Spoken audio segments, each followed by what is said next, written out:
Okay, we're going to go ahead and call to order our Monday, April 2nd, 2018 Budget and Finance Committee meeting.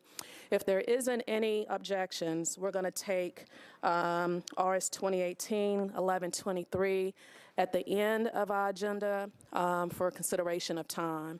Is there any objections? Seeing none, we're going to begin with resolutions. RS 2018-1122, sponsor Virture, approves a contract between Metro Government and National Safety Council to provide teaching materials and student materials for the General Sessions Court Traffic School. Is there a motion? It's been moved and properly seconded. Seeing no discussion, all in favor? Opposed? Resolution passes. RS 2018-1124, sponsors Virture, appropriates, oh, Bob, you jumped right in there, didn't you?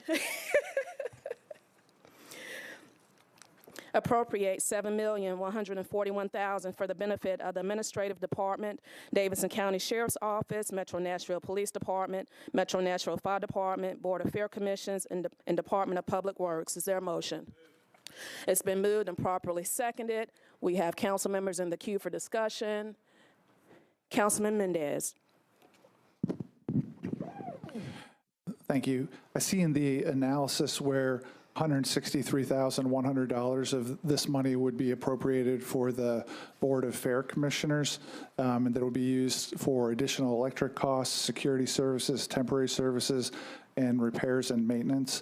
And I don't know who this question is for, but is there an itemized list of what the repairs and maintenance would be? Do we have someone here from the fair? The administration wants to make a comment also, Councilman. Councilman, are you looking at the supplemental resolution or the 4% reserve? I'm looking at the analysis for 1124. Okay, thank you. I just wanted to make sure we were looking at the right one. Thank you. Director, we're going to take the 4% at the end of the agenda. Councilman Mendez, we do have. Please identify your name. Oh, I'm sorry. Ken Sanders, Assistant Director at the Fairgrounds. We do have a detailed list, and I can send that. I think it's already in the analyses, as I recall. But what we do each year, we have a conservative operating budget that's passed, and then as we add events and have additional expenditures, we amend the budget to reflect the expenditures and the revenues. So when you're having a good year, you spend a little bit more because you're having more events and what have you, and those expenses do go up. That's what's being reflected here. And yes, sir, we do have the detail on that. But for the 10 years I've been at the fairgrounds, we always start with a very conservative budget, and we come before you each year to amend that to actual expenditures. I appreciate that. Is there any time urgency? Would it be possible, for example, for us to defer this part, the $163,100, to the next meeting so that we could get the detailed itemized list for repairs and maintenance before we vote? Well, just let you know, this is operating budget stuff. It's not capital expenditures at all. It's routine maintenance. A lot of these things have already been done. So as far as the outcome, it's not going to change anything, but it does reflect what our estimate of our expenses, operating expenditures, are going to be by the end of this fiscal year. And we do have revenue also that's going to cover that. So if most of it's already been done, then there wouldn't be any harm to deferring this 163 till the next meeting, from your perspective? From my perspective, we're going to pay for it anyway, so no, sir.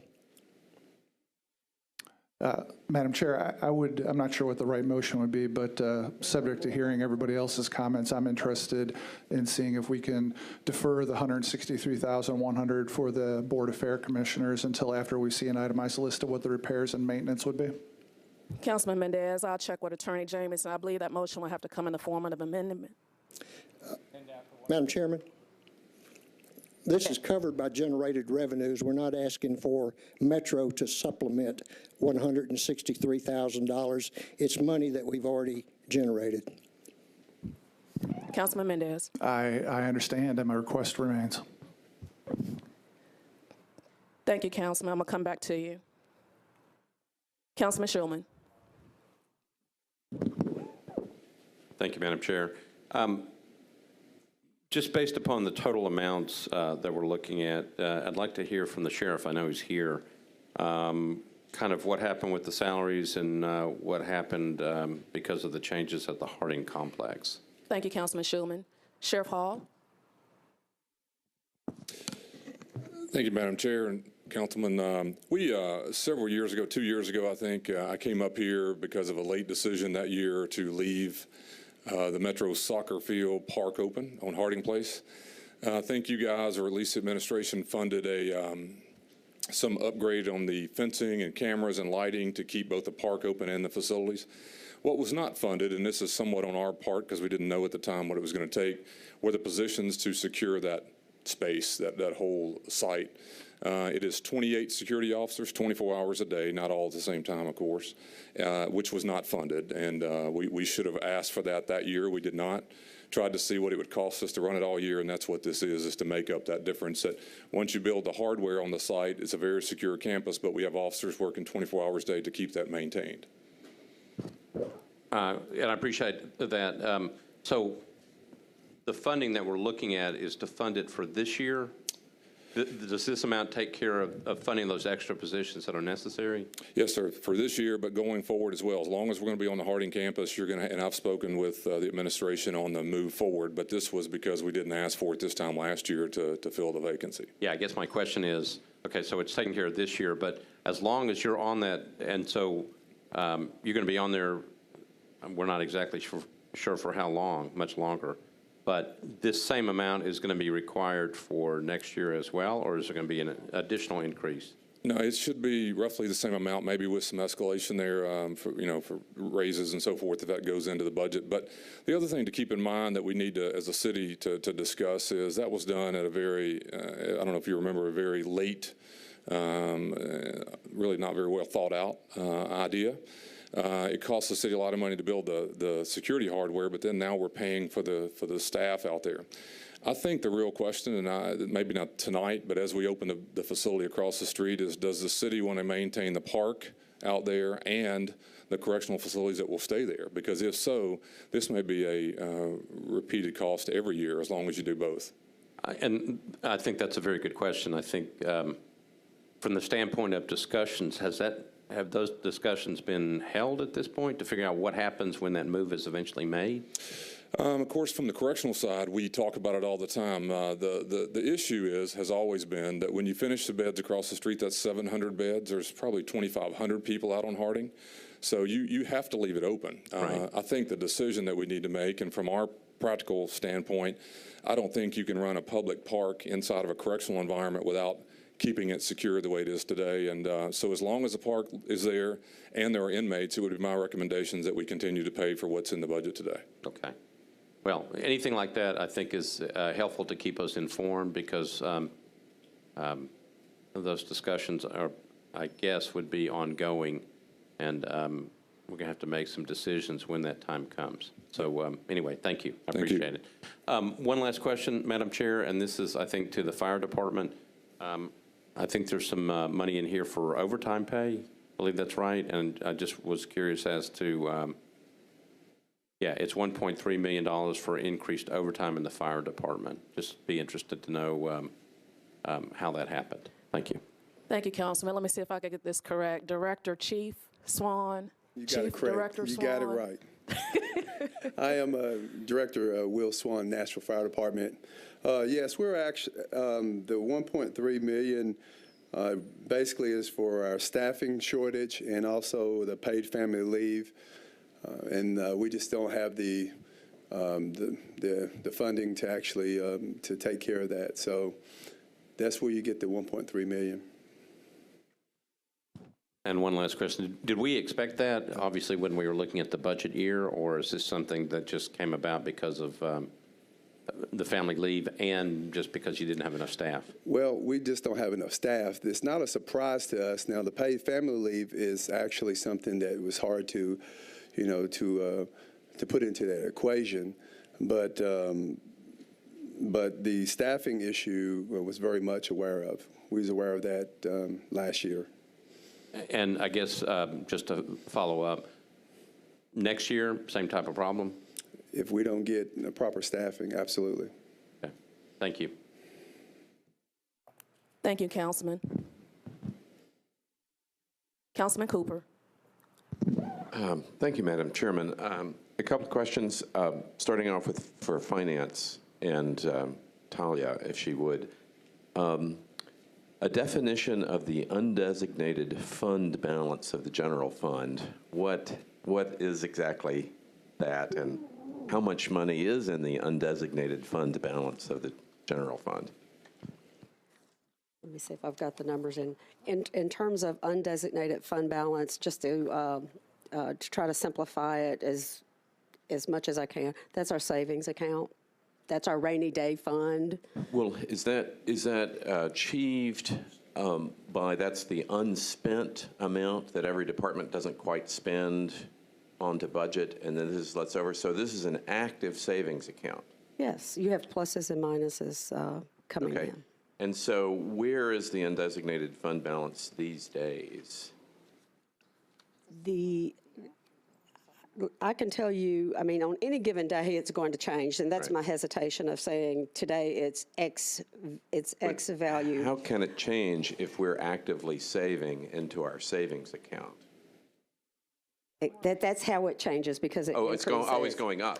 Right. It's so not if you- being drawn down right, except like today. So when you look at the analysis Okay. that has been prepared, and it provides you an estimate of what's going to happen with fund balance, that is just a pure budget number. It doesn't take into account final revenue estimates. It does not take into account these targeted savings that we have asked departments to work with us on to restore fund balance. This is just the placeholder percent without regard to the ins and outs during the period. It's going up until we draw it down for emergencies like we're recognizing today. Exactly. So if we were to draw down, now there's undesignated fund balance drawdown from the general fund for Knowles, for the STEM lease, for the sheriff's salaries, and for the fire department. But it seems like the parking comes from a separate fund, the surplus Yes. parking special revenue Yes. fund for public works. So that's a separate discussion. And then the fair is yet another separate fund. Right. Right. No impact to general So fund, if we were, correct? okay, if we were going to confine ourselves just to the designated general fund, for those drawdowns, where does that Okay. fund end In at the end of terms of this? the general fund impact of the items listed in the supplemental, it would include the Knowles home, Right? the STEM lease, the sheriff's salaries, and fire overtime. And it's important to mention that fire is not in GSD, that's USD, okay, which is a different fund. But the same principle. Yes, but the same principle. In terms of police secondary employment, that is in the general fund, but it's being offset by revenue coming into the general fund. So you will see two different lines on the sources for the general fund side. You'll see part of it's coming out of undesignated fund balance, and the other portion is recognizing secondary employment revenue to offset that portion of the supplemental. Okay. So once again, just for the comfort of everybody, how much money are we left with at the end of this for our remaining fiscal year? Let me see.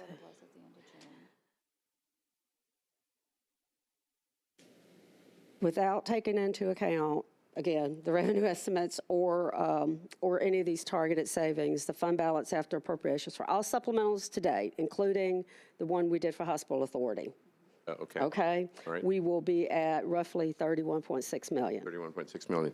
Thank you. And then let me just follow up a little bit on the same thought. What is the balance of the surplus parking special revenue fund?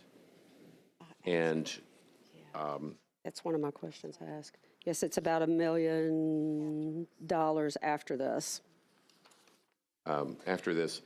And so we're just, and that fund is increased by parking revenue at the parking structure? Exactly, and the revenue sources are specifically there for parking activities. So this is largely to cover Sharon. I think Sharon may be back there, but mostly capital improvements that are happening down there in the library. So it's not a fault of a capital cost mistake, because we had some capital cost in building those floors over there. This is not a flaw in our capital costing. No.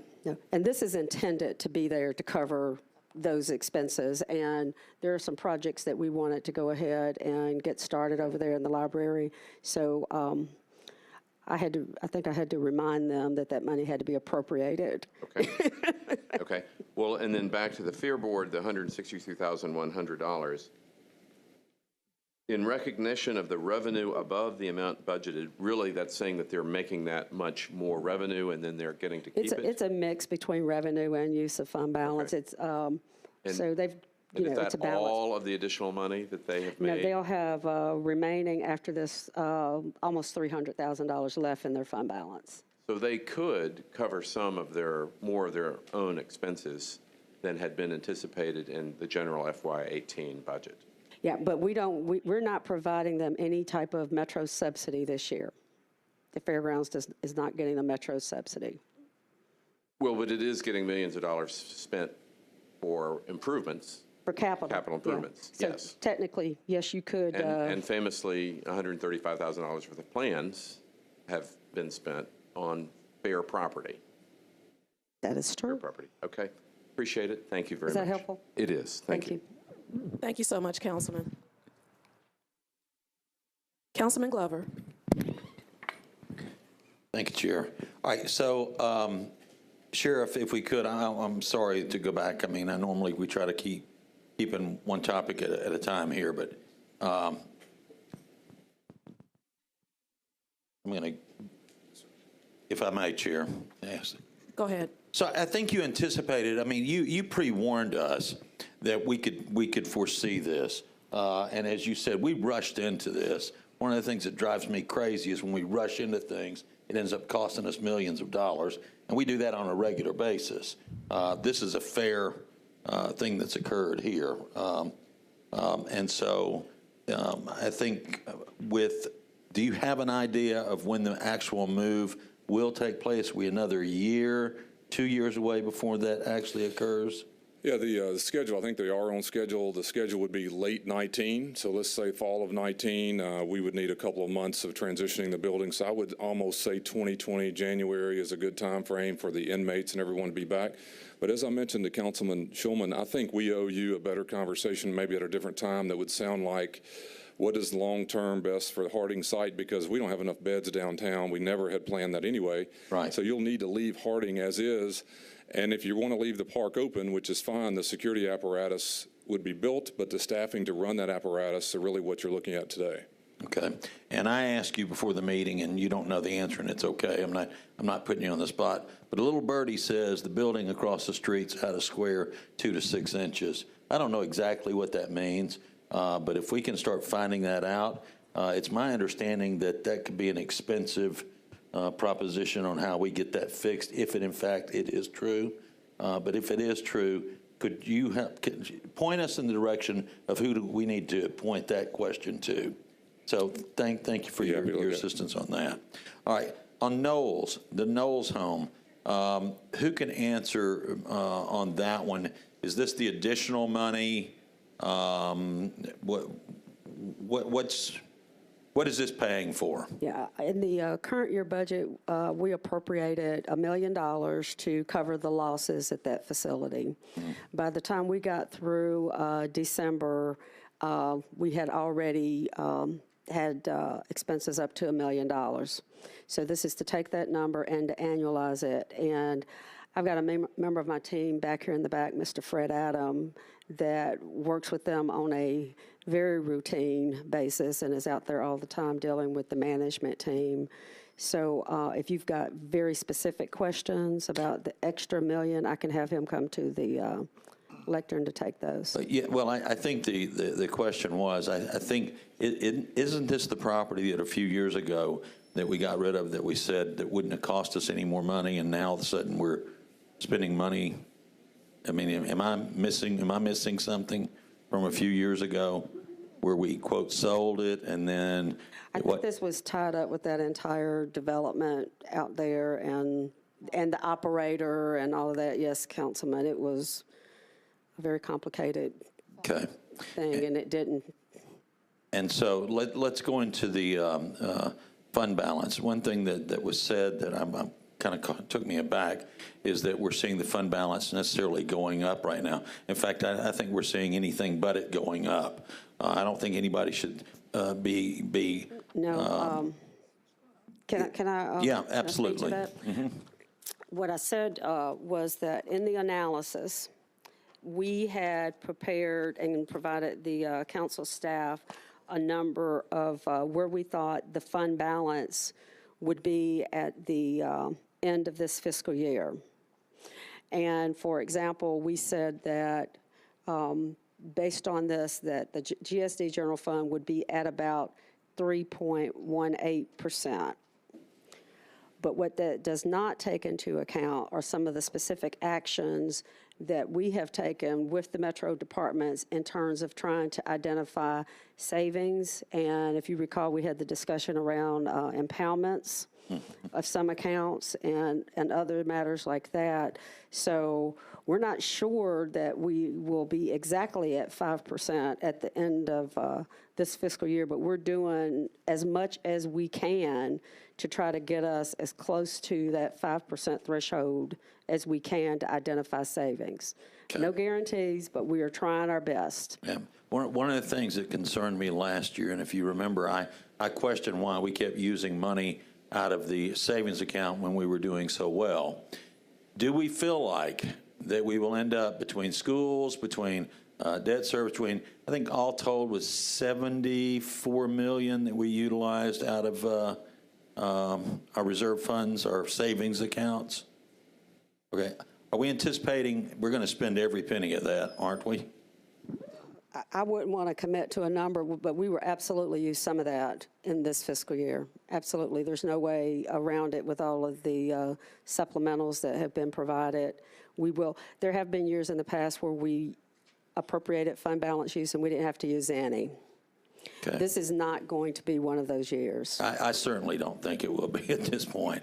And then the only other point is I think we're all going to have to sit down and be serious with regards to the fire department because, Chief, I don't want to put you on the spot, but I think, isn't this the second year that we've had to have in excess of $1 million in overtime or real close to that? Well, actually, we actually covered our overtime expenses last year with salary savings. Okay. So even though this is something that's not new to us, we've been faced with this problem for a few years. We just had salary savings to cover it. This year we didn't have that luxury. Okay. Yeah. So I think we need to be aware that we are short-staffed in this arena. So thank you, Chair. Thank you, Councilman. Councilor Henderson. Thank you, Chair Vercher. I believe the majority of my questions have been answered by colleagues, but I did want to inquire about the Hardison Complex STEM lease.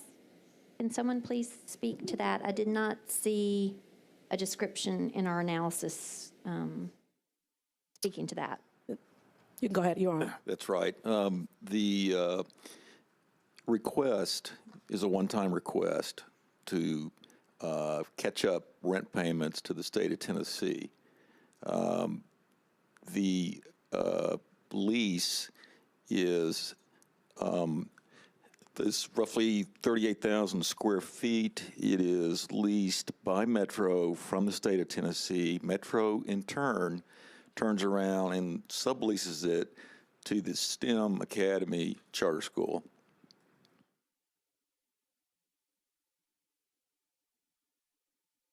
Okay, so we lease it from the state of Tennessee, Right. and then we sublease it to this charter school. That's correct. And this is a temporary arrangement because they are in transition in some regard, or it's a temporary arrangement based on our, It's a long-term lease, but there is, since I apologize, which lease is long-term? Our lease with the state of Tennessee? both or leases, they piggyback one another, Okay, how long are the leases? 10 years.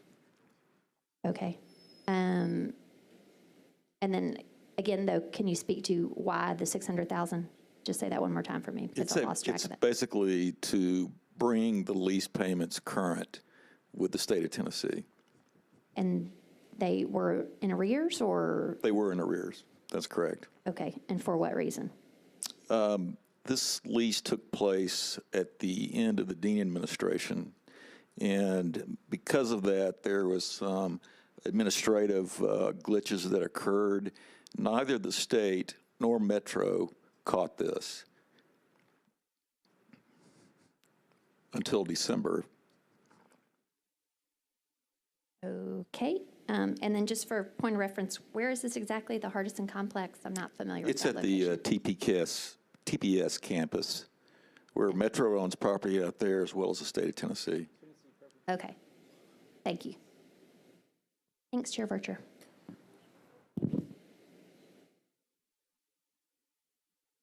Council Lady Murphy. I had a question about the fire department overtime payment. I get to go.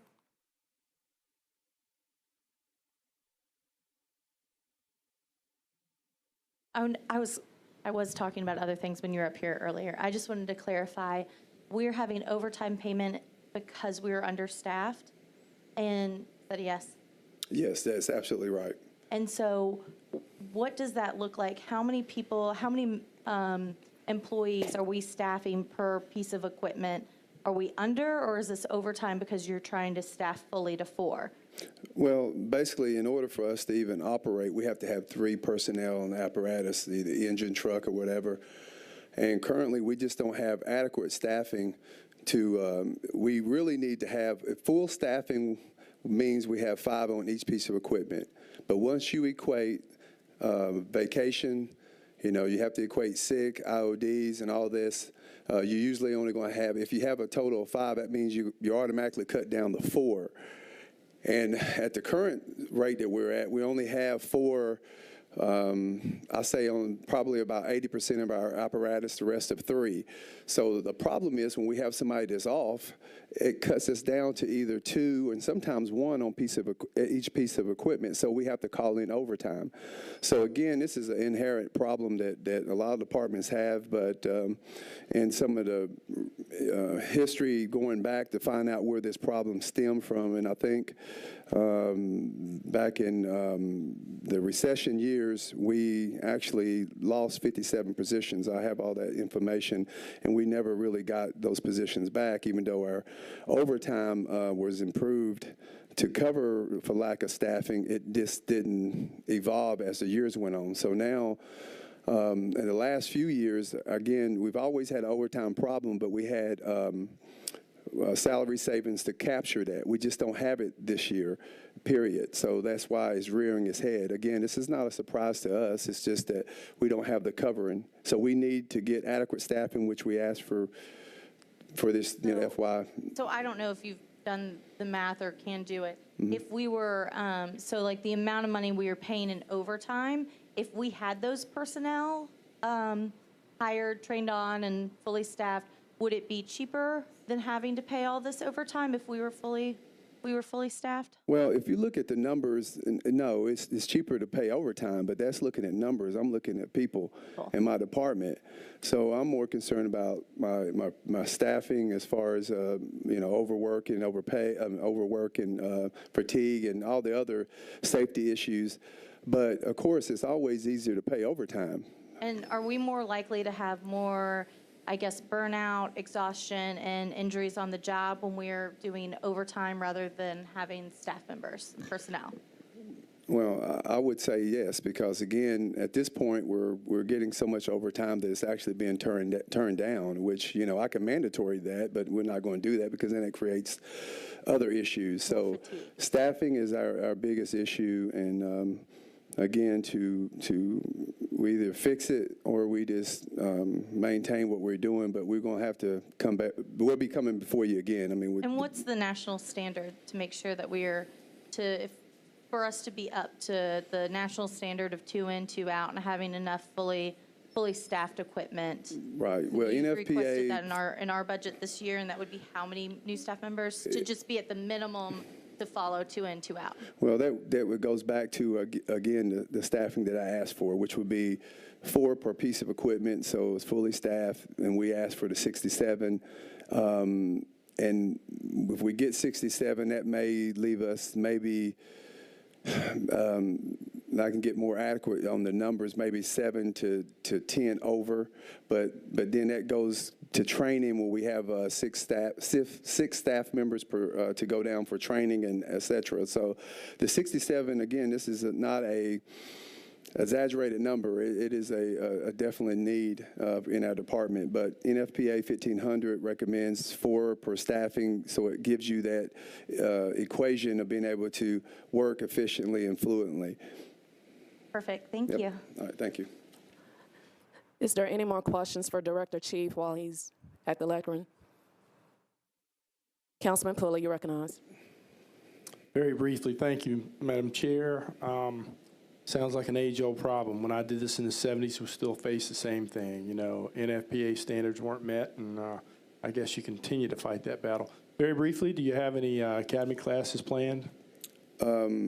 We've got 2 going on right now. We have one that's going to be graduating the 27th of April, and then our last class will be graduating in August. I'm not sure on the date. I can get you that exact date, but after that, no, we don't. Again, another problem that we have is attrition, and we lose anywhere between 30 to 35 members a year, mostly due to retirement.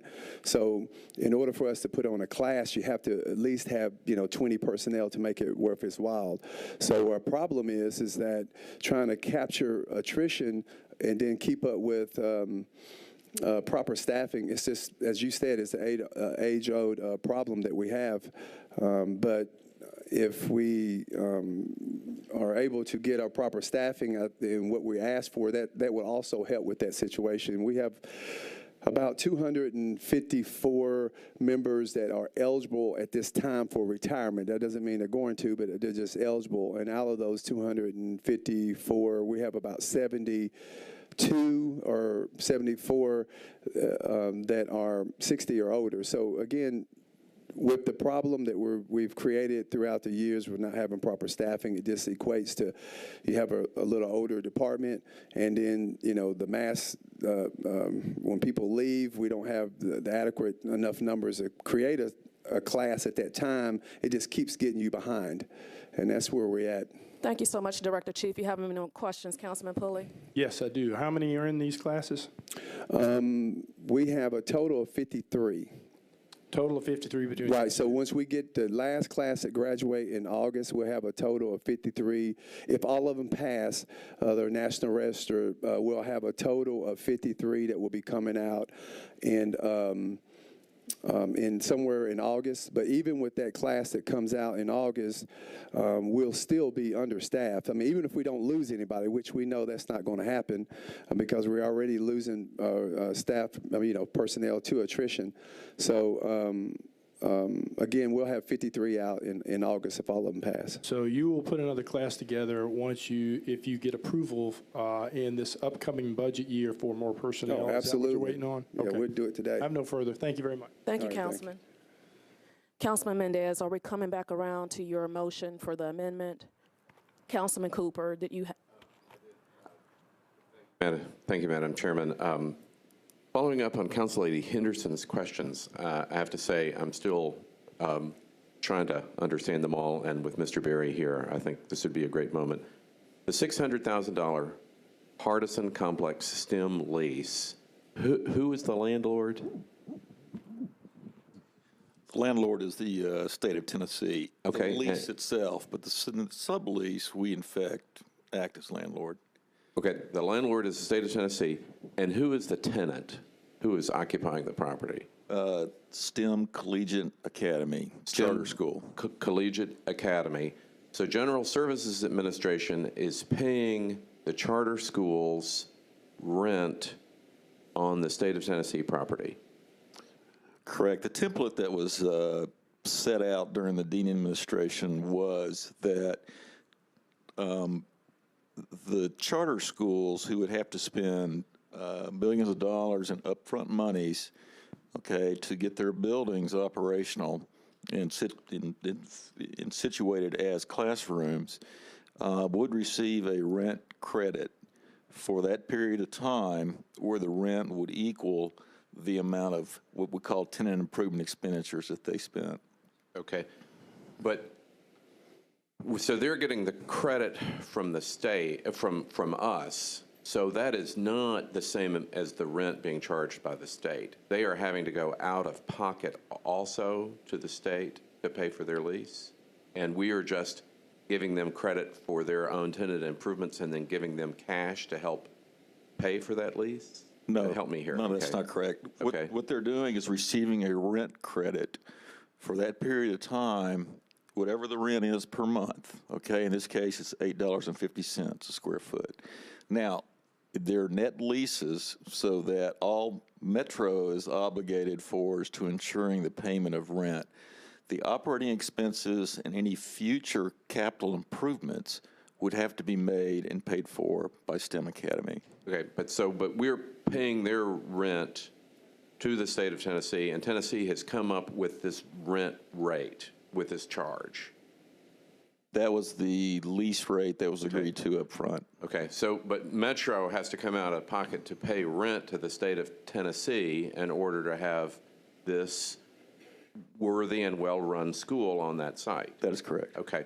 Now, GSA also collects rent. I think, doesn't it collect rent from the KIP academies also, where it's the landlord? Isn't GSA also itself a landlord? Well, the state of Tennessee, so. But the KIP school, isn't Metro the landlord? Oh, okay, General Services, right. So Metro General Services does collect rent in some cases, and does that go goes to the general fund? Okay, but in this and so the $600,000 is several years worth of rent in a year. Correct. That was 2 years. Budgeting forward, we need to.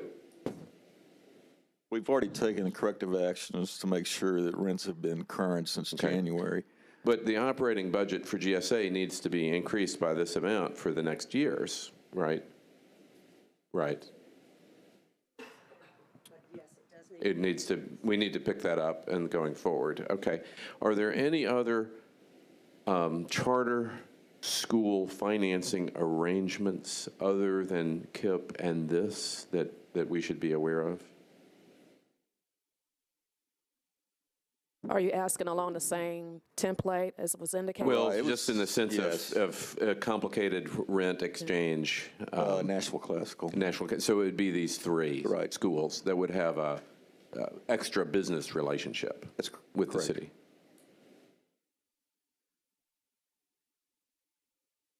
Well, there's possibly four. Possibly four. Thank you very much. Appreciate it. Thank you, Councilman. Councilman Schulman, were your question on the lease also? Whoop. It had something to do, well, it has something to do with that, but it's a little bit extra. So I'll Okay. just throw it out there. Anything for you, Vice Chair. Thank you so much, Madam Chair. The question is, just following up on that line of questioning, it looks like we're going to need to put $600,000 in next year's budget.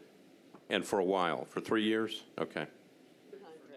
300,000 for next year, and the next year, for how long? It's a 10-year lease? 10-year lease, and we've done some general calculations whereby the tenant improvement expenditure credit burns off in between the 6th and 7th year. Okay. So my question is this, and it's probably to Director Lomax. which is, she's somewhere behind that computer.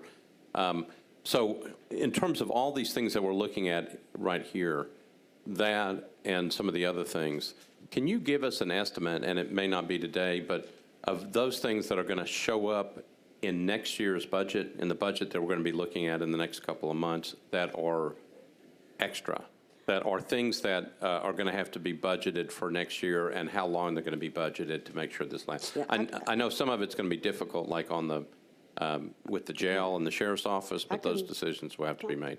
I can walk through those for you now if you'd like. That depends on the chair. Is that okay? The floor is yours, Director. In terms of Nose Home, we do believe that that will be a recurring expense into next year's budget, that amount would be required. Okay. For the STEM lease, again, that is a 2-year appropriation there, so moving forward, next year's impact, we expect to be half of that, which is about $300,000. In terms of the sheriff's salaries, he has submitted a budget improvement request for the mayor to consider, and whatever the final number is will be presented in a budget on May 1st, but he has asked for additional funding in next year's budget. Okay. In terms of the secondary employment, yes, there will be an increase in next year's budget, but there will be a revenue offset in next year's budget to account for that.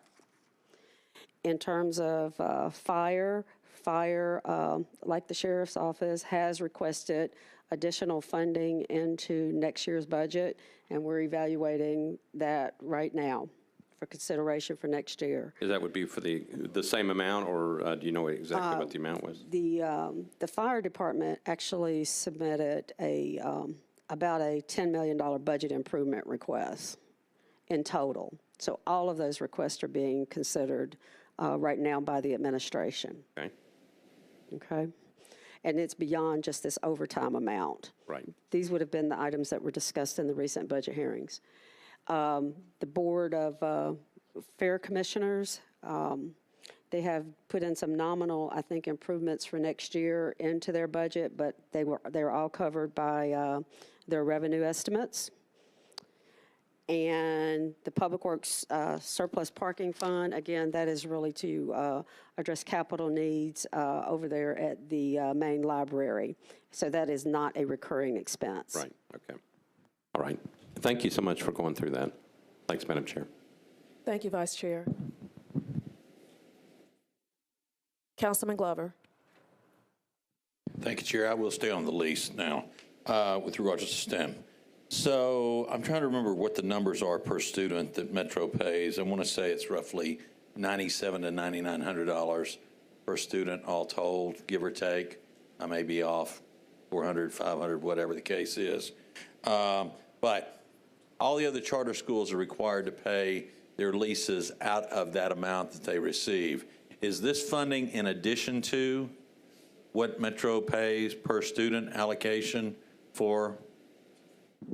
Yes, Councilman, it is. And this was, again, back to that prior administration, had initiated some special accommodations for those charters. Okay. And I remember those special accommodations, and I warned why. And I hate to keep saying I warned, but I do this all the time. I warn us, and here's where we are now. And so if I could, I'd like to see what the other schools are, what the long-term effect is, because here's the hard time, or the challenge that I've got is how are we not treating every student equally? If some schools are getting more than others, then how does that work that in a fair and equitable manner? And so, again, I really get sick of saying I told you, but gosh, it gets really old saying I told you. Thank you, Chair. Thank you, Councilman. Council Lady Henderson, on the lease. Oh, you're not seeking recognition? Press it again. I apologize. I am seeking recognition on the police department's secondary employment unit, but I know we want to kind of stay on a particular topic. So if other colleagues have questions about the lease, then I'm happy to defer No, the only council member we have is Councilman Mendez. He has a motion that he's going to be making as it relates to this resolution. Okay, then may I inquire as to the 1.7 million in the police department secondary employment unit? Can someone on finance speak to that, please? We have someone from the police department. You can come on down.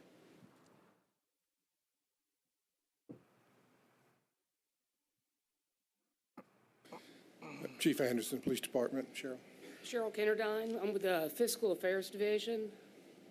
What exactly is the question? Well, I guess my question just for the general public, could you explain what the secondary employment unit is and why this extra 1.7 million is needed? So when outside entities, whether it be private business or individuals, want to hire police officers to perform services at their business or at whatever location, they contract with the government, with the police department for those services, and we charge for those services, and we pay the officers out of that fund. We pay all the officers out of our budgeted amount, and then the revenue goes back into the general fund. Okay, so this is just sort of a swap that is happening here. Exactly. It's not, we're not, It's a net neutral. it's a net neutral item. Okay, thank you, sir. Thank you, Council Lady. Thank you, Chief. Councilman Mendez. Thanks. I guess I wanted to ask Mr. Jameson if I wanted to see the itemization of the repairs and maintenance for the fairgrounds, and only that, then I'd have to suspend the rules and tomorrow. Is that right? That's correct. You could move the amendment now and get the committee recommendation on it. But if you didn't and they approved this in its original form, that doesn't preclude you tomorrow night from seeking suspension and moving an amendment then. And maybe we can ask the fairgrounds representative, maybe it makes more sense to just ask to get the itemization between now and when the meeting happens tomorrow. And that way, maybe we could go forward without an amendment depending on what the itemization looks like. Nodding his head. You might note that he's nodding his head. They're in agreement, Councilman. All right, thanks. And it's noted that that information will be provided before tomorrow's meeting, correct? Just want to make sure. Seeing no further discussion, there is a motion on the floor for approval. All in favor? Opposed? Resolution passes.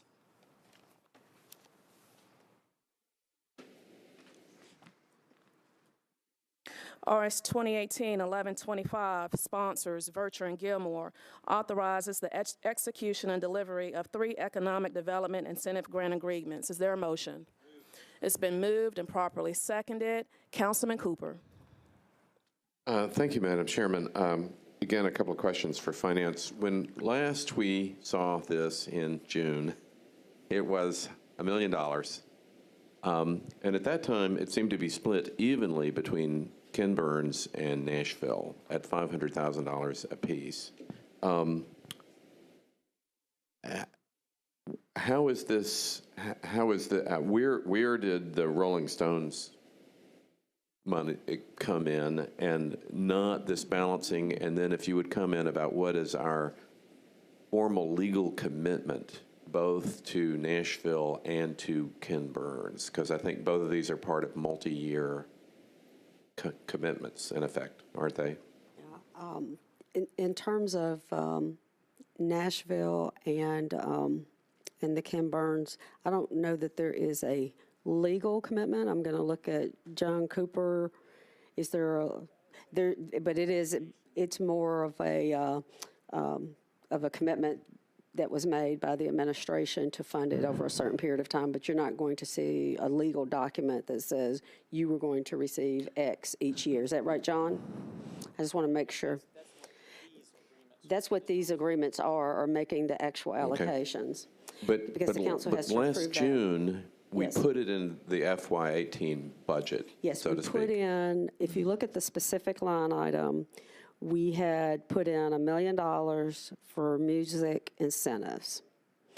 And through the course of, over these months and times, things changed. We received a proposal for the, at that time, we didn't know about the Rolling Stones exhibit. But when they came forward and presented a request for some assistance, it made sense to use this pot of money to provide some type of funding to help that exhibit when it came through. So we have adjusted the numbers since we first presented it to the Metro Council in terms of how we thought the $1 million would be allocated. Well, but given this was included in the ordinance in June of the $1 million with the understanding of $500,000 to Ken Burns and $500,000 to Nashville, would Ken Burns now not have a bit of a grievance saying you, with this sort of same moral authority that we're talking about here? Well, it's my understanding that he has been spoken to, and that that's why, and the agreements before you right now are agreeable to them in regard to the terms. And so attached to this resolution are the actual incentive agreements that they have all consented to, and I think have been negotiated with the administration. Well, so then this is it? Everyone recognizes that there's no further moral requirement to fund anything under any music incentive after June 30th, 2018? Matt's trying to reach the phone here. I mean, the Rolling Stone exhibit goes away. I think that there may be an additional verbal commitment or discussion from Ken Burns about the country music thing, and then I think Nashville is done. This is the final season of Nashville. This is the last payment for the Nashville show. But we have visited Nashville here on this floor relatively recently because they had not billed us for a previous seasons, and we took care of that. So, but if you would, Matt, just talk about what is our potential responsibility going forward under any of these grants. Sure. As you know well from your time as the budget chair, when you presided over the budget process, there are funds that are appropriated, and then they are actually codified in these agreements. So the monies have been allocated, right? The $1 million was allocated to this fund, and these are the actual agreements to codify the terms of those agreements. And so just to reiterate the point that the finance director made, unless and until there is a commitment of funds in the fiscal year 19 budget, there's no commitment for anything. It is only this entity that can dedicate those funds, obviously. And as it relates specifically to the Nashville TV show, this was the 6th and final season, and so that is finished. Well, the Rolling Stones I appreciate exhibit, that, but last June the point was made very clearly to me that we were morally obligated to continue this, and that's why we were going, as long as that show was in existence, that we were doing that. So the Nashville television show? yeah, there's been a little bit of sticky commitment to this for a period of time. I mean, it's clearly not on a 1 year by 1 year back to zero kind of environment that we're in. Well, I mean, each of these is negotiated individually, obviously. I mean, that's the context for this. This year, the funding decreased by 37.5% based upon a variety of factors, including the fact that there were fewer episodes and lower ratings, et cetera, but still a tremendous value for the city, as I think this body recognizes the value to the city that the Nashville TV show has generated and continues to generate, we think, far and away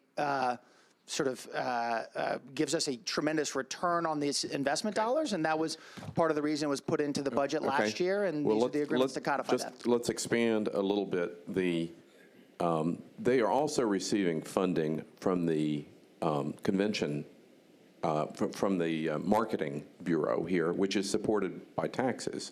What is the funding that they're receiving from taxes through that source?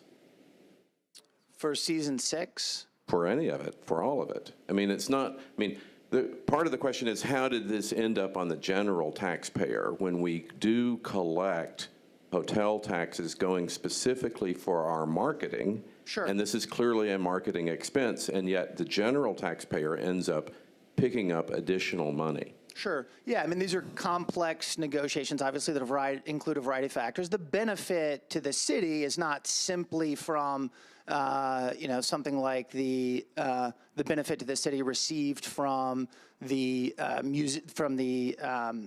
marathon and half marathon. The benefits to the city, I'm sure you would agree, are much broader than simply generating incremental Matt, tourism. this is great. We're focusing on numbers here. The 2% of the hotel tax is, $27 million that's also designated for tourism development. So the question is, when will the general taxpayer be off the hook for any of the marketing incentives? For this, if this year there was $1 million in the fund that was approved by the budget, that has been approved previously by this body for these expenses, if there is no amount included in next year's budget, there would be no commitment by this body. And you're telling me, and let's underline this, that there is no commitment by anybody here that in fact it's part of a multi-year deal and really we have to make good in this, that Mr. Burns is done with this amount of money and Nashville is done with this amount of money. I don't think we're here to discuss any other, I mean, we certainly can, but all we're talking about are the specific terms for the specific agreements that this body previously approved. The Nashville TV show, by definition, is done. It's done. Like this, the final episode airs in June. Okay, so before tomorrow night, it would be great to have, I think, a statement from Mr. Burns that he's good with this, because he was, in effect, promised $500,000 when he had the cocktail party downstairs in the media room, that he would be getting $500,000. And I worry that he's going to show up and want the rest of his money, and that it was for more than this 1 year. So if that's the case, let's acknowledge it. I mean, there are no legal commitments, Councilman. I mean, what we're telling you is that we've negotiated these grant agreements with the parties that are a party to the agreement, and they are all fine. But if you would like a statement, we can certainly try and get a statement in the next hour. We're just talking about liability because people are not afraid of showing up here and saying, oh, you have to because it was promised. So we're just being very clear about what is promised, making good on the $1 million.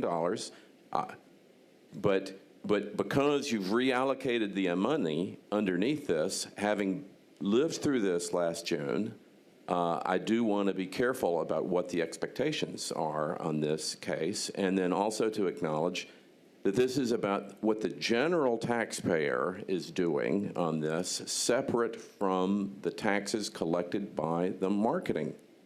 Yes, hotel motel tax collections are a separate fund. We are definitely funding marketing for the city, which is a worthy thing. So how much is the general taxpayer going to be on the hook for any of these out-year collections? And again, I would be remiss if I didn't point out that if I were Mr. Burns, I would totally be running down here saying, you owe me another $100,000.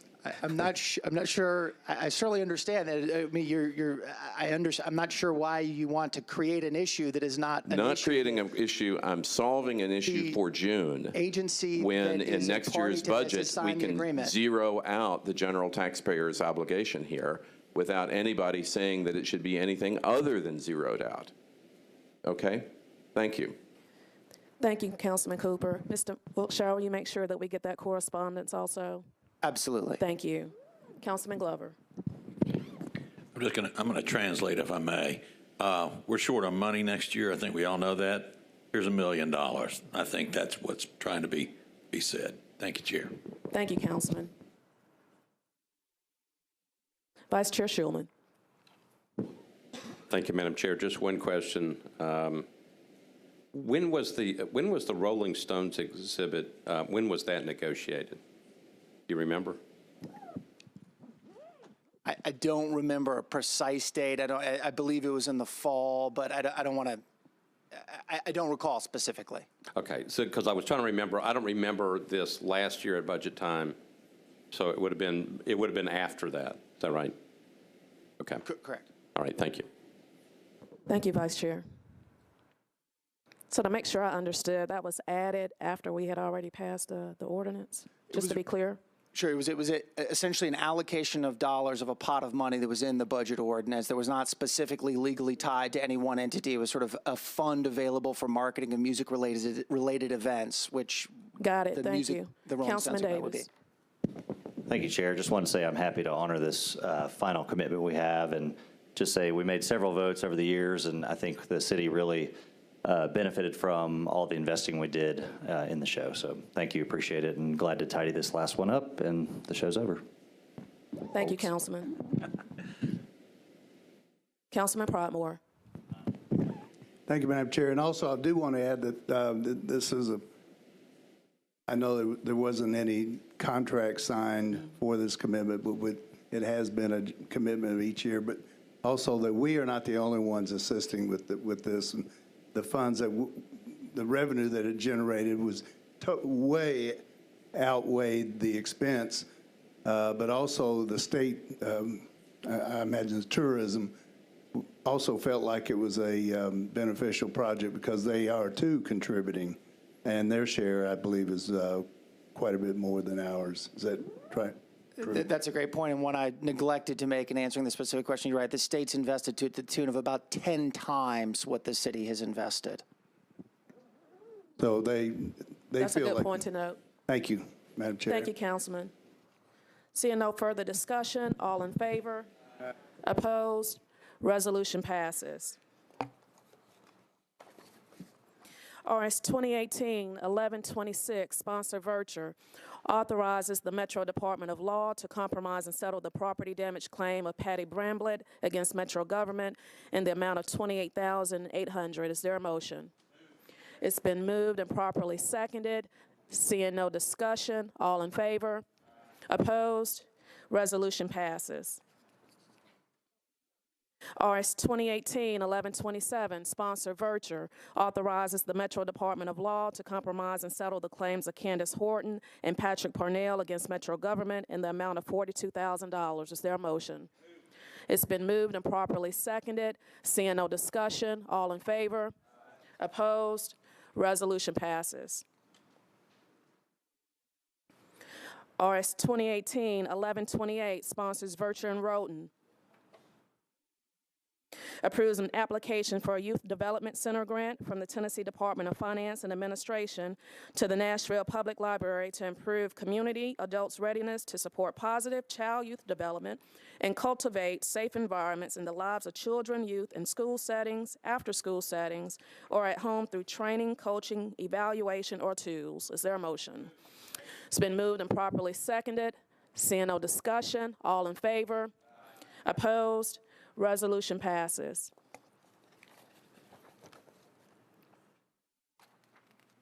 RS 2018-1132, sponsors Vercher and Elrod, approves a grant from the Tennessee Department of Environment and Conservation to Metro Public Works to implement the 2015-2025 Solid Waste and Materials Management Plan to increase public awareness of solid waste management. Is there a motion? It's been moved and properly seconded. Council Lady Henderson, you're recognized. Thank you, Chair Vercher. I wonder if Public Works can just speak to this, please.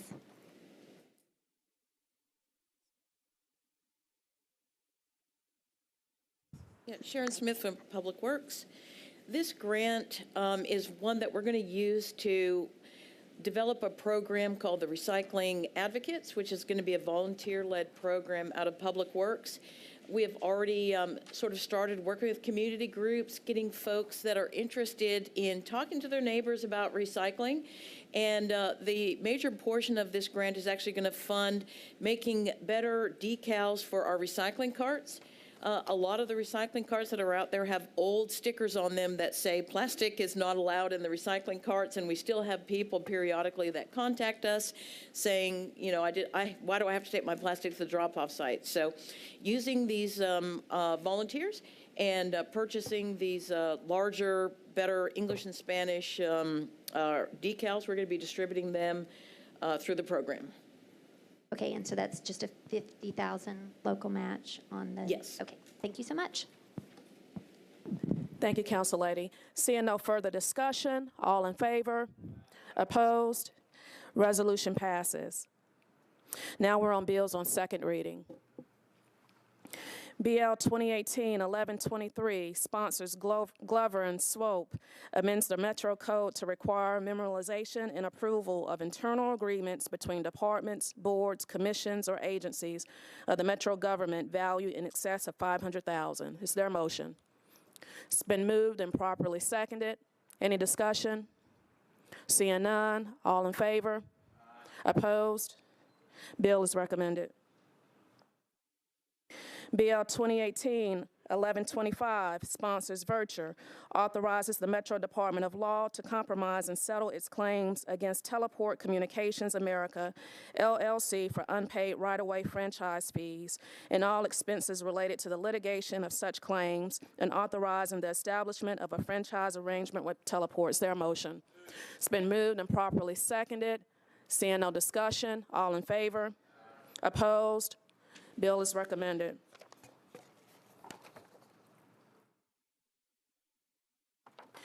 BL 2018-1126, sponsors Sledge, Virtue, and Elrod, approves an agreement between CSX Transportation and Metro Public Works for payment to CSXT for costs incurred due to the existing bridge removal and construction of the new bridge at Foster Avenue and CSX Transportation Railroad crossings. Is there a motion? It's been moved and properly seconded. Seeing no discussion, all in favor? Opposed? Bill is recommended. BL 2018-1127, sponsors Mina Johnson, Virtue, and others, authorizes the acquisition of certain right-of-way easements, drainage easements, temporary construction easements, and property rights for purposes of the Davison Road Phase 2 sidewalk improvements. There is a letter from the sponsor for approval. It's been moved and properly seconded. Seeing no discussion, all in favor? Opposed? Bill is recommended. BL 2018-1128, sponsors Virtue, Bettany, and Elrod, authorizes the acquisition of right-of-way easements, drainage easements, temporary construction easements, and property rights for the purposes of the Forest Park Road sidewalk improvements. Is there a motion? It's been moved and properly seconded. Seeing no discussion, all in favor? Opposed? Bill is recommended. BL 2018-1129, sponsors Syracuse, Virtue, and others, authorizes the acquisition and subsequent conveyance of right-of-way easements, drainage easements, temporary construction easements, and property rights for the Lebanon Pike sidewalk improvements. Is there a motion? It's been moved and properly seconded. Seeing no discussion, all in favor? Opposed? Bill is recommended. BL 2018-1130, sponsors Anthony Davis, Bettany, Elrod, authorizes Metro to accept permanent and temporary easements for the Chester Avenue Stormwater Improvement Project for 14 properties located on Chester Avenue and Chapel Avenue. Is there a motion? It's been moved and properly seconded. Seeing no discussion, all in favor? Opposed? Bill is recommended.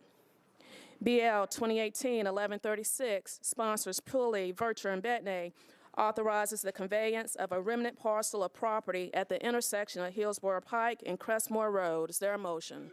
It's been moved and properly seconded. Seeing no discussion, all in favor? Opposed? Bill is recommended.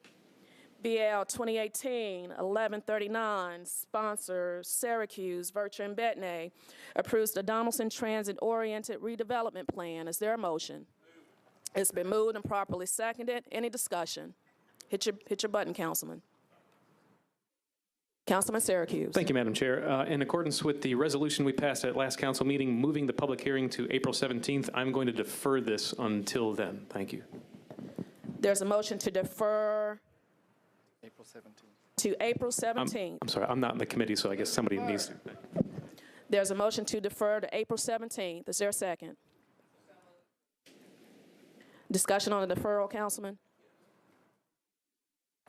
Councilman Glover. Yeah, just very quickly. All right.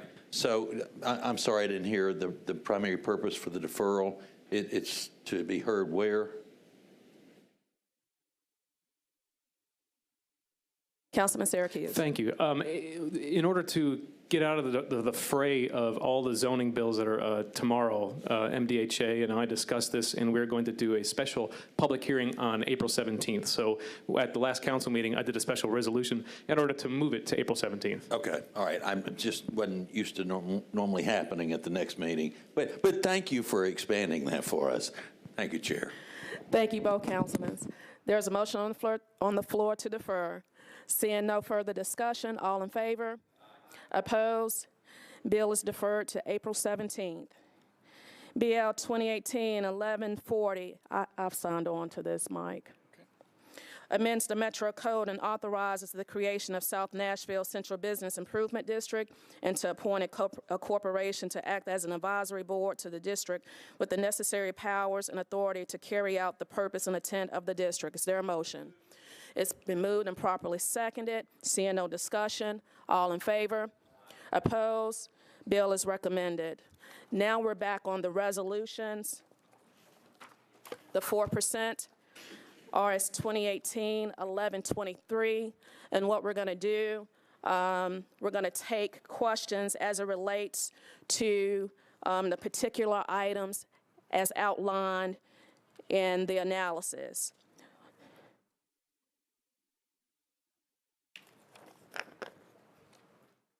Does that make sense to all committee members? Just so that we have the order. And I'll read the caption. RS 2018-1123, sponsor Vircher. 1123? Oh, yeah.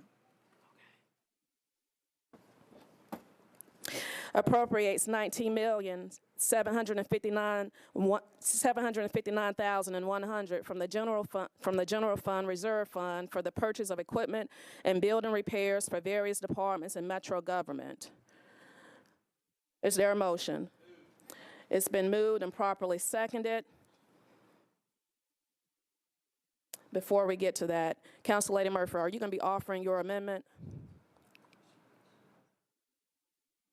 We're going to go through the discussion, and then I'll circle back around to you as it relates to your proposed amendment. Councilman Glover. This is a very general question. All right, so the 4% fund, we obviously know how that operates and what it's there for. My question, I suppose, is to finance. Just because we have a 4% fund, are we required to spend it? Or if we choose not to spend it, might we be able to put it into, let's just say a savings account if it's not used at the end of the year? No, the money is specifically set aside per the charter to be used for maintenance and equipment and repairs and things of that nature, and it can't be redirected to any other activities. And I've got my lawyer over here nodding his head. That's I figured that was going to be the answer, but gosh, you know, I'm just trying to figure out, can we ever get our savings accounts back up? Thank you, Chair. Thank you, Councilman. Council Lady Allen. Thank you, Madam Chair. Are we supposed to be doing this in a certain order by department? I've got 3 departments I have questions for. Yes, as it relates to, we're going to do it in order as outlined in the analysis. That would be Bordeaux Long-Term Care, Davidson County Sheriff's Office, Department of General Services, Fairgrounds Nashville, IT Services, Justice Integration Services, Public Works, Fire, General Hospital, Planning Department, the Public Library, and Parks and Recreation. In that order? In that order. Okay, so I would like to be recognized when you get to Sheriff. So what I'll do, because we don't have a lot of council members in the queue, I'll go down the list like this. So it looks like we have Vice Chair Schulman. Thank you, Madam Chair. Just a general question before we get started. So in the analysis, it talks about the balance of the General Fund Reserve Fund prior to the appropriations in this resolution is $25 million. It includes projected unrealized revenues for fiscal year 18 in the amount of $8.4 million. If we approve this resolution, it's $19.7 million. But I guess my question is, what happens if we don't get we have unrealized revenue? What happens if that money doesn't come in? Director Lomax O'Neill. I'm gonna talk about this from a finance department perspective and not necessarily the perspective of the council analysis. What we do is we actually look at revenue that is actually available at this point in time in bank account, if you will, based on the actual collections to date. And and there is a minimum, there's a requirement that we have at least a minimum $1 million in that fund account at all times. And at the conclusion of this appropriation, we will have a little over $2 million remaining above the $1 million minimum requirement. And we are still to collect additional revenues before the fiscal year is out. I think in terms of the council analysis, they just do a projection based upon the budget numbers and the budget availability, but we don't bring appropriations to this body unless the funding has actually been received and the revenues are recorded in the books. All right, so I guess my question is, what you're saying is that we actually have, we're showing $21 million in that fund right now? Because you're saying that even if we do the resolution, we'll have $2 million left? Yes, that's correct. Okay, so we actually, the money's actually there right now? It's there and available to be appropriated. Okay, all right, thank you. Thank you, Vice Chair.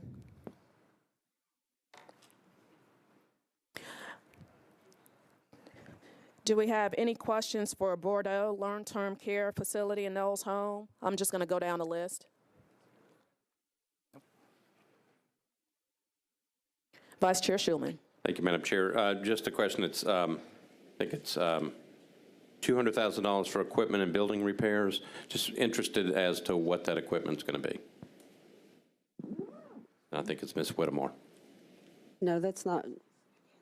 Okay, she is back there. Okay, I didn't know she was back there. Director, your mic is on. Nancy Whittemore, Director of General Services. We're actually managing this project for them, and there was a state inspection, which there was a long list of things that needed to be completed, and right now we're finishing up on the chiller at Bordeaux and a chiller at Knowles.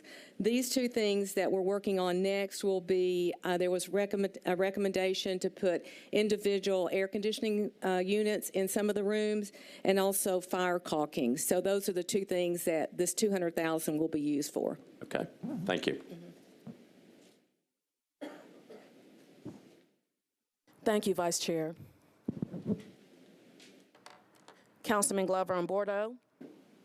Yes, thank you, Chair. So my assumption is based on the 4% and the, or excuse me, this 4% and the other that we've done, we're back fully in this business again now. Okay. All right. Thank you, Chair. Thank you, Councilman. Council Lady Henderson. Thank you, Chair Vercher. Just for reference, how many people reside in each of these facilities or are cared for in each of these facilities?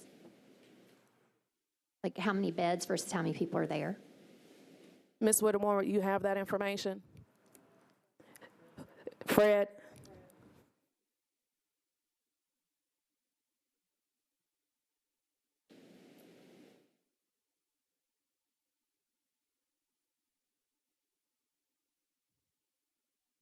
Hi, my name is Fred Adam. I'm with the Finance Department. I can specifically speak to the number for Knowles Home. For Bordeaux, I will have to check and get back to you on that. Knowles has a capacity for 100 beds, and right now it has about 84 that is filled, that is occupied. And would you just say generally that Bordeaux is a larger facility or comparable? It's quite a bit larger, it's a right? larger facility, yes. And then can you speak to how many people are employed by each? I'll have to get back to you on those. Okay, I'd appreciate that, just Sure, for I can reference. easily get you that number by tomorrow. Thank you. Council Lady, we'll get you that information. Any other questions as it relates to Bordeaux and Knowles? Okay, seeing none, we're going to move on to the Sheriff's Office. Councilman Glover. So my assumption is this is for equipment you need now at the Harding facility. This doesn't have anything to do with the new facility. Is pure guess. Yeah, Darren Hall. Yes, actually 600,000 of this money would be for FF&E, very early things you do need across the street. For example, a walk-in cooler, they have to build around it, so they need some of this equipment to come in a staged effect. Okay. So 600,000 of that would be the new facility. 400,000 has to do with some servers and cameras for security equipment out on Harding, actually, and downtown. It's one system that is basically out of date, and we needed to upgrade those for security purposes. Okay, all right, very good. Thank you, Chair. Thank you, Councilman. Councilor Allen. Thank you. Just to follow up on that, so everything that's being put in will continue to be needed even once you've moved into the new facility, is that correct?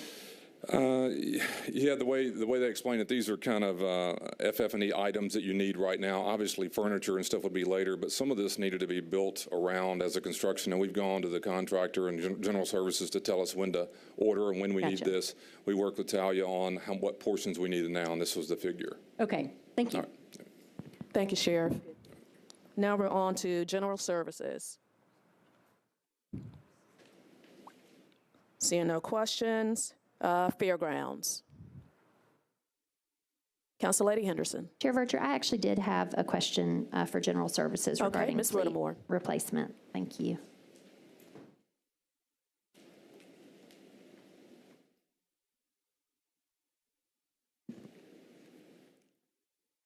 Thank you, Ms. Whittemore. I'm sorry, I'm going to the back of my analysis to pull up your, apologize, we're kind of doing a little back and forth here. Can you just speak to largely what aspects of the fleet this is? And then you had kindly during the last budget year spoken to how you all are kind of trying to transition to your types of vehicles for energy efficiency standpoint. Sure. So if you can speak kind of on both those tracks as you highlight what is in this 11 million number, please. Okay, well, it's really 10 million. 3 of that is to pay debt service on some money that was in a previous administration. So we only had 7 million for this particular one. And if you look at these, most of these are what we consider as light vehicles. For example, the police department's getting 130 marked units.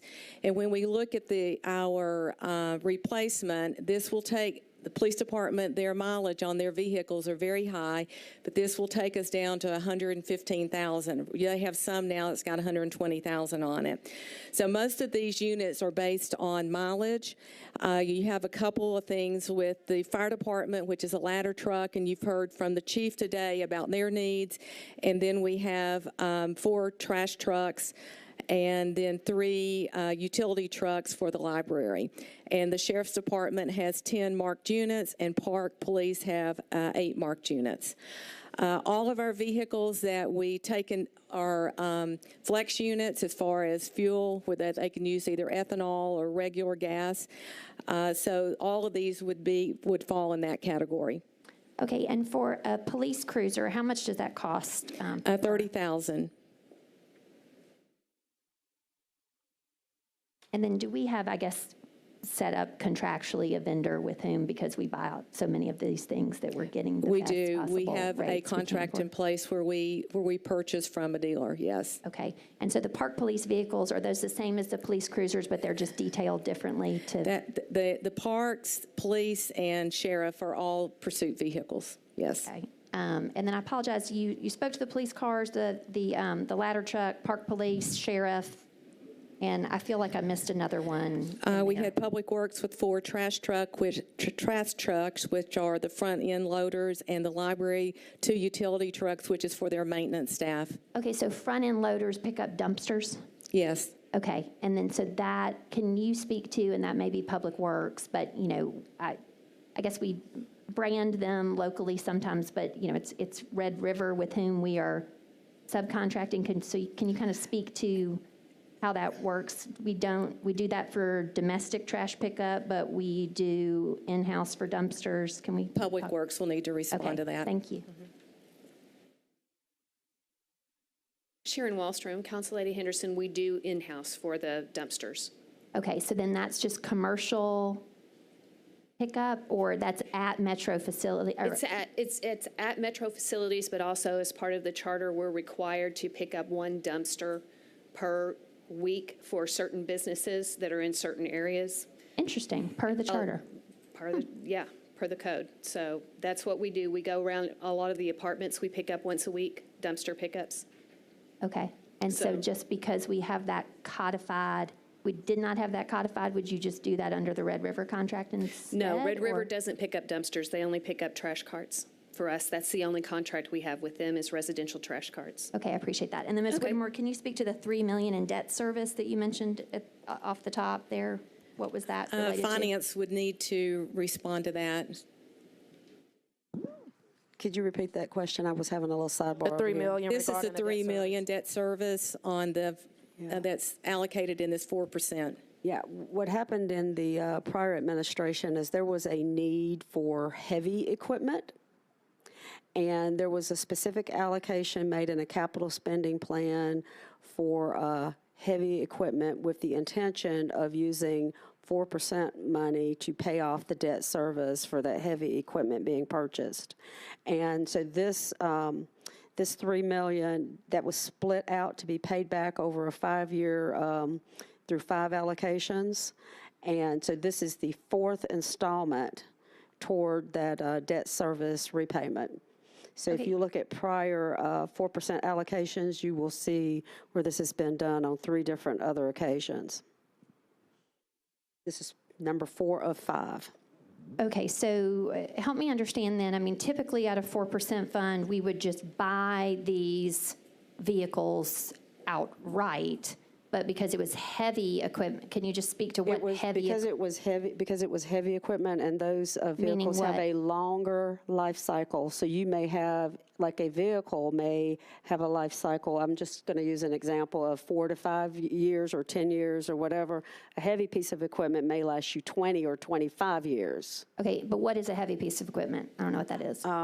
Some of the things, Public Works, the big stuff, fire trucks and fire, Okay, Those so were some of the items. I mean, we can go back and pull that out. It's like I said, this is like installment 4 of 5. We could pull out the specific year that capital allocation was made because it was discussed with this body what was being done at that time. I guess my question would just be that, if we were to have bought them outright at the time versus how much debt service we wound up paying on those heavy vehicles, just comparatively. I mean, we just did not have sufficient 4% fund to address it at the time, or we just amortized it out because it had a longer life? If you really think about 4% allocations, the total availability for 4% today in this budget year is, I'm going to say, plus or minus $30 million. Right. In terms of purchasing heavy equipment, you would not have the resources there to purchase the heavy equipment. So this is like $3 million debt service on $15 million of heavy equipment? Is that what we're talking about? Right. I mean, I guess I'd have to go back and get the exact number, but it would be something like that. I'd just appreciate understanding the ratio there. Yes. Okay, thank you. Thank you, Council Lady. Councilman Glover.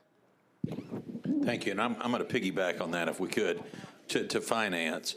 If we would, on finance, if you would, I would like to know the ratio there because I vaguely remember some of the deal, but I mean, $15 million, I don't think it retires the debt service on the heavy equipment that was bought, does it? Or does it? It does. It meets the entire commitment for that heavy equipment. But I need to go back and pull the specific number, Councilman, so you'll know exactly when it happened and the dollar amount. Okay, so then, interesting. So then the $15 million will retire the debt service on the heavy equipment that was purchased that has a shelf life of 20 plus years. Yeah, we would not have included it in the capital spending plan unless it had at least a useful life of 20 years, because that's how long the is kind of a minimum requirement. So you're saying it did not have that long of a shelf life, or you're saying it did?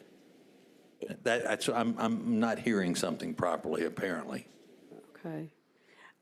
I'm going to go back and get the list because I really don't want to answer this without having the actual list, because I do remember that being presented to this body. We actually, I think at that time, presented the specific list of which specific fleet items were being used to fund this. And I'd prefer to go back and pull that actual list if you don't mind. No, that's fine. I guess My part is that we make one more payment next year of $3 million. That debt service piece is retired. It's over with. Yeah. Okay. Thank you, Chair. Thank you, Councilman. Seeing no more discussion as it relates to general services, fairgrounds.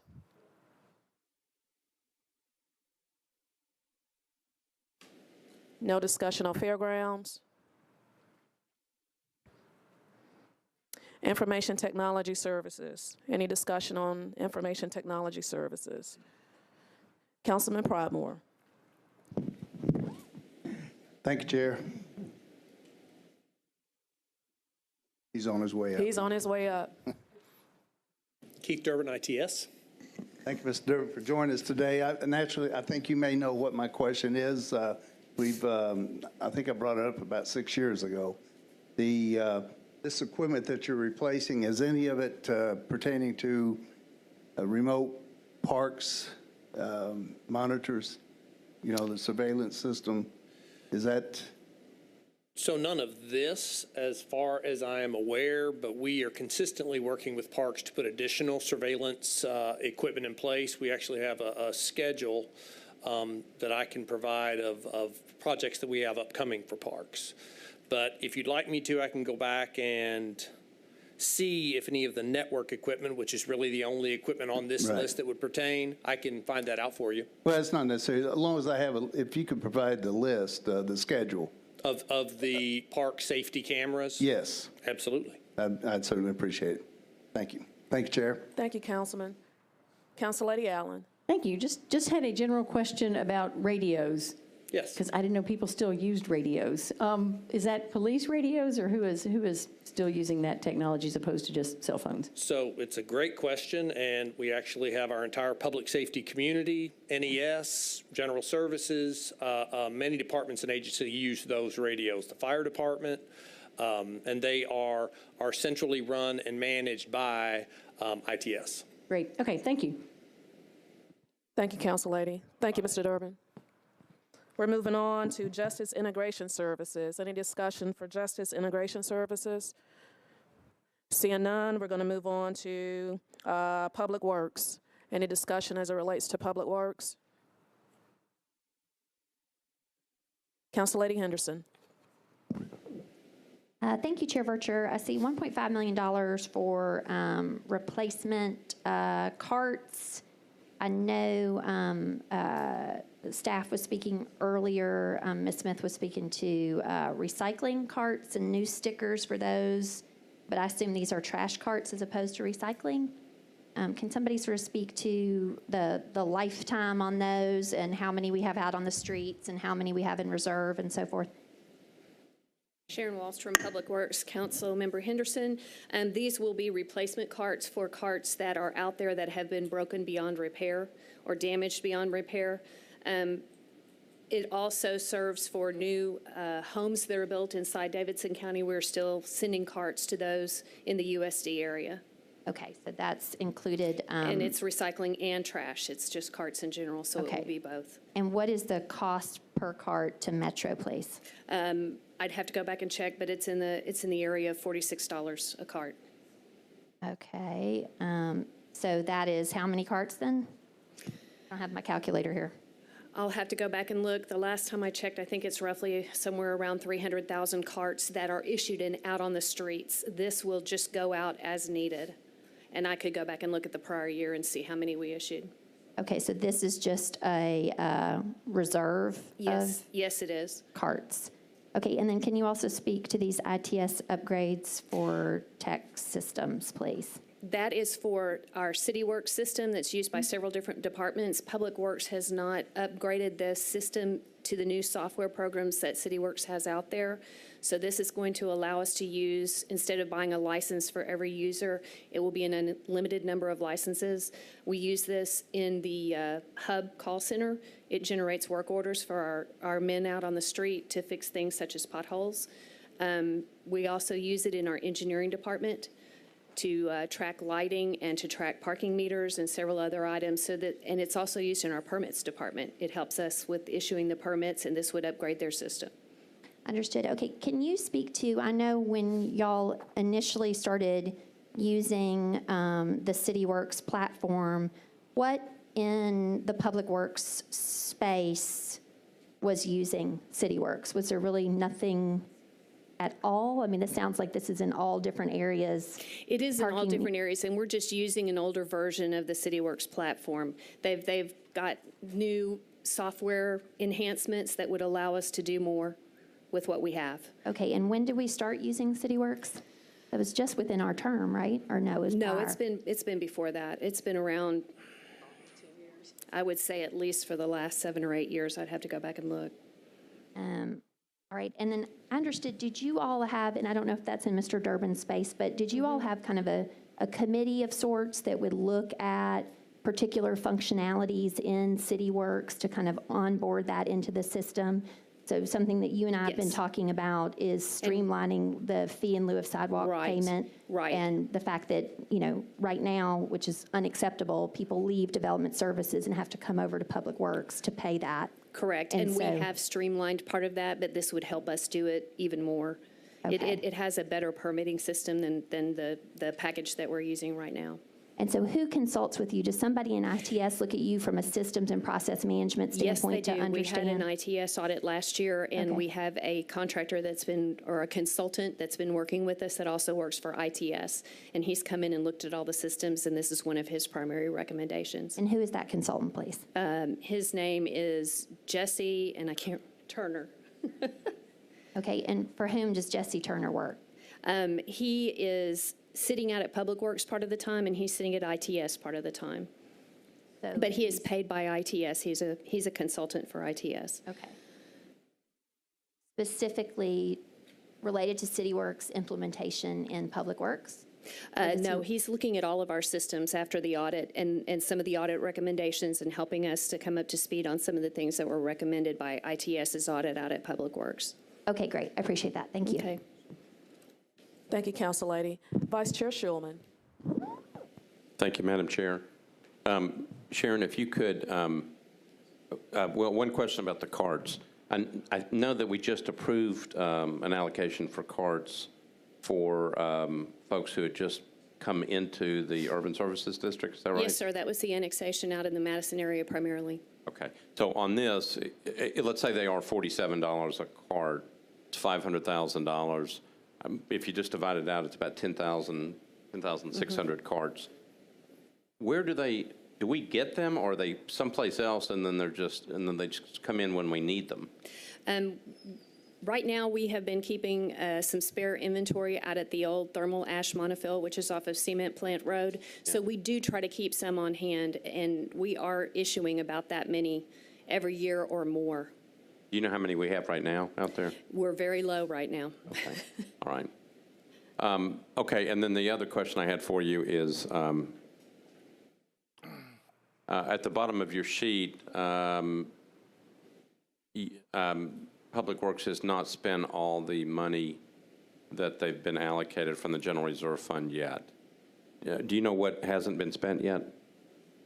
I'm at a loss for what you're referencing. Okay, if you look at the bottom of the form, it says, have all previously adopted resolutions appropriating funds from the General Fund Reserve Fund been complied with by expending said funds as required? And the answer is no. The answer is no, and there are several items that have not been spent yet. We had some allocations for some bicycle racks that have not been spent. We've had some allocations for some parking meters, and we're still in the midst of going through a parking study. And so we have reserved purchasing those meters until after that parking study is concluded. We also have some money for salt that we have not spent. That usually comes in the fall, so we expect to be spending that money later on this year. There are several other smaller items in there, but that's a bulk of it. Would you mind just at some point just give us a list of those things? Okay. Okay. It says that, I think well, then the next statement says, if not, do you expect to expend funds? And the date expected for the expenditure, June 2018. Unless you buy a lot of salt between now and then, you're probably not going to expend that. We might not, and in that case, it'll be there for us to spend the next year if we have a bad winter. Okay. If you can just give us a list, that'd be great. Okay. Okay, thank you. Thank you. We're still on Public Works. Council Lady Murphy. Thank Thank you, Chair Vercher. I have an amendment that I hope one of the council members will move. Last time we had a 4% fund, we found out that there is a salt bin allocation in here or in there to move the salt bin out of my district, and at that time to a different location. We had asked for information at that meeting. I was pretty vocal about it, and I really appreciate the support of my fellow colleagues in allowing me to suspend the rules that night, since I don't like to do that typically. Since then, this was put back in. We only received information further about where the salt is going, how we're going to get salted. Now, evidently, there may be a new salt bin going into Council Lady Wiener's district, and some of that is conflicting information. There's still some confusion among the West Nashville council members, and so I respectfully ask that y'all support us in pulling this out so we can have further communication about it. We have spoken to the administration about this. I have not heard huge objections from it. I don't know how long it takes to build a salt bin, but fortunately the weather is warming up, and I think we might be okay for a little bit to put this off. Again, this is $500,000 that I think that we can just hold on to, finish up these conversations so we all feel comfortable about it moving into the summer and fall. Thank you, Council Lady. Council Lady Gilmore. Thank you so much. I wanted to, being on the Budget and Finance, if it's up to the rest of the colleagues, move to pull this particular one out for the West Nashville people over there as it relates to the salt bin. Okay, we now have a motion on the floor to amend this resolution to remove the item, the $500,000, as it relates to the salt bin. It's been moved and seconded. We're still on discussion. Councilman Glover. Just very quickly. So, Mr. Jameson, if we do this, are we amending the overall 4% by 500,000 or just this one section? Both. I mean, you'd reduce the total allotment by 500,000. And remove the salt bin out of this completely? Okay. All right. Thank you. Thank you, Councilman Glover.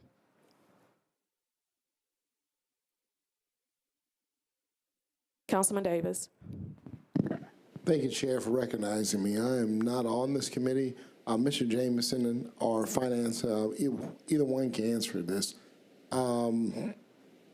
If the 500,000 is amended and it's put back into the 4% fund, is that correct? Well, it's not spent, so it's. Just doesn't get spent. It just stays. That's what it says. It stays in the 4% fund. Right. And if that money is in the 4% funding, can it be used for other infrastructure needs for other departments? Well, if you're talking about other 4% needs, it'd be there. But if you're talking about allocating it for something other than a building repair or equipment, no. 4% funds are 4%. Yeah, for equipment. Yeah, for building repairs. Right. Okay, no problem. Thank you. Thank you, Councilman. We're going to move on to Nashville Fire Department. Oh, motion. I'm sorry. There's a motion on the amendment. I apologize. All in favor? Opposed? Now we're on the resolution as amended. We're still going to go ahead and go through our departments. Nashville Fire Department, any discussion? Councilman Glover. I'm almost certain they know the question I'm going to ask on this one, but we'll just make sure. Does this have to do anything with kitchens, specifically at 32? No, sir. We actually have those, the cabinets that you're referring to.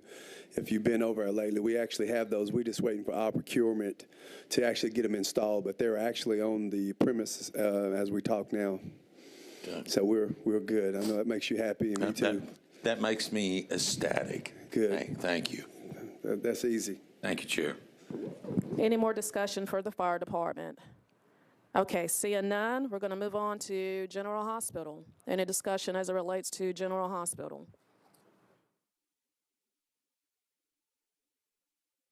Vice Chair Schulman.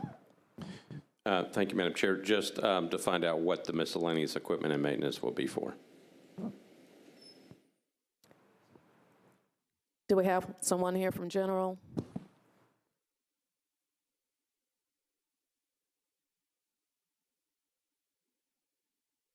Good evening.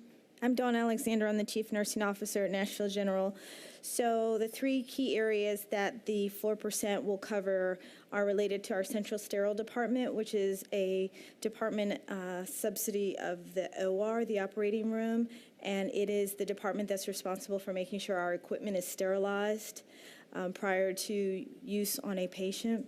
The other piece that's big is also related to our surgical area. It's our endoscopy area. We have software that has expired actually as of March and is unsupported, and so we can no longer provide those services for upper GIs and endoscopy procedures. So that piece of equipment was absolutely necessary. And then thirdly are some additional Joint Commission requirements, and we are in the Joint Commission window. They're scheduled to visit us no later than October, but they can come at any point. But those Joint Commission specific items are related to infection control equipment like chairs and recliners that have been in place for double-digit years that are cloth-based, and it's a huge infection control issue for us, and so we have to replace those items with non-cloth-based so that we can just wipe them down versus having to have them laundered, which is impossible with equipment. Okay, sounds good. Thank you. Thank you. No more discussions for general.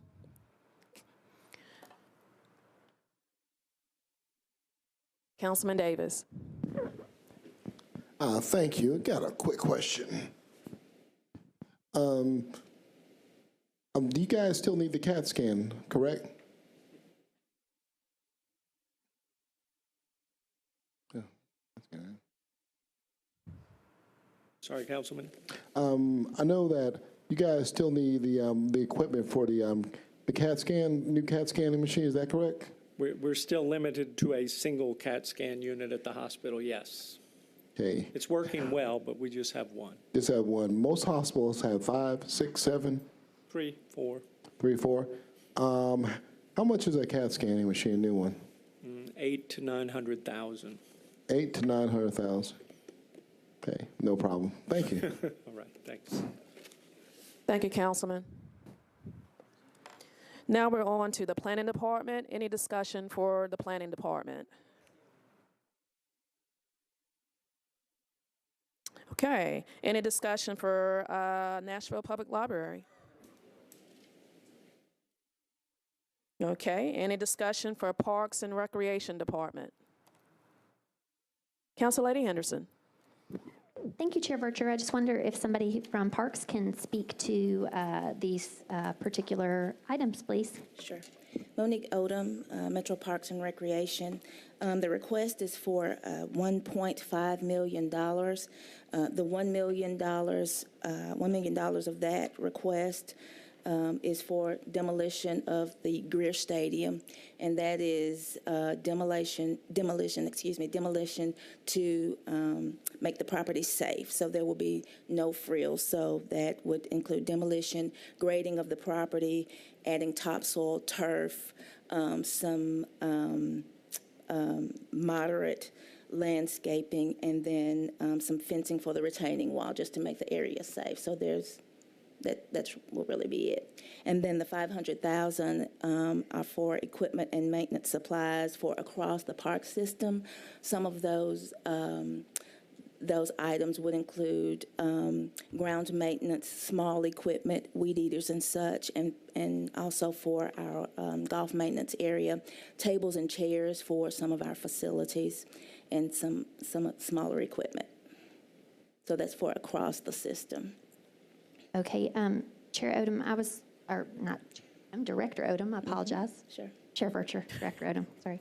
I was watching your preliminary, budget discussion with the mayor, and so at that time you spoke to like mowing services and things like that. Yes. And so can you speak to, in light of what you suggested there for kind of outsourcing some of that, what that means as far as your equipment request here? Is that forward-looking or current can you kind of just speak to how those are related, if at all? Sure. That request for funding for outsourcing some of our ground maintenance does not impact this. This relates to the labor force that we have and the existing park system. And so the idea would be that any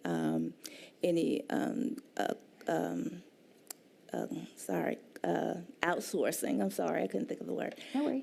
Any of the outsourcing or contract services, that's what I was trying to say, would have their own equipment. We would contract with an organization that already has, their own weed eaters and grounds maintenance equipment. Okay. And is this particular to any geographic region, type of park, golf facility? I mean, as you think about how you're going to manage that, are you looking at type of facility, where facilities are? How are you? Absolutely. We are in particular thinking about those types of facilities that, just to put it in really lay terms, that you or I could mow. Okay. Nothing that is high maintenance or specialized. So the high visibility specialized areas would be maintained by our existing staff. Okay.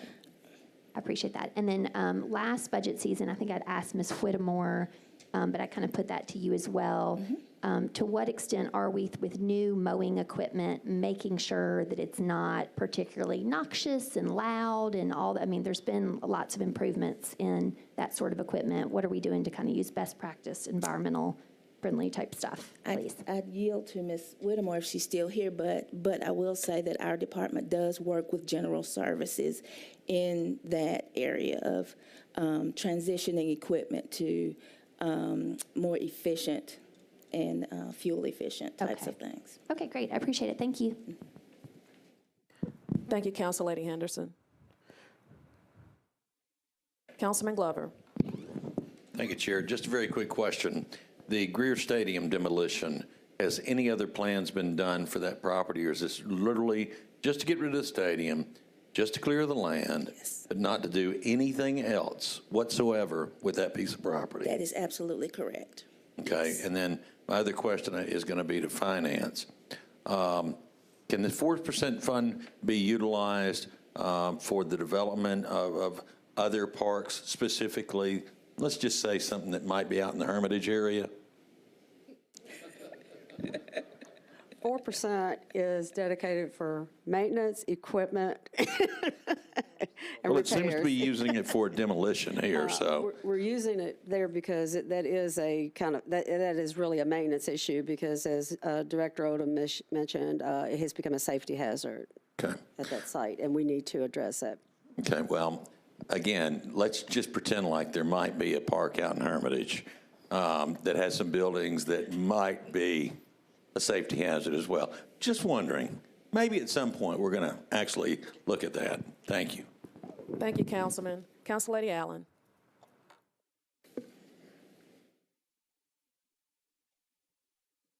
Oh, did I hit you?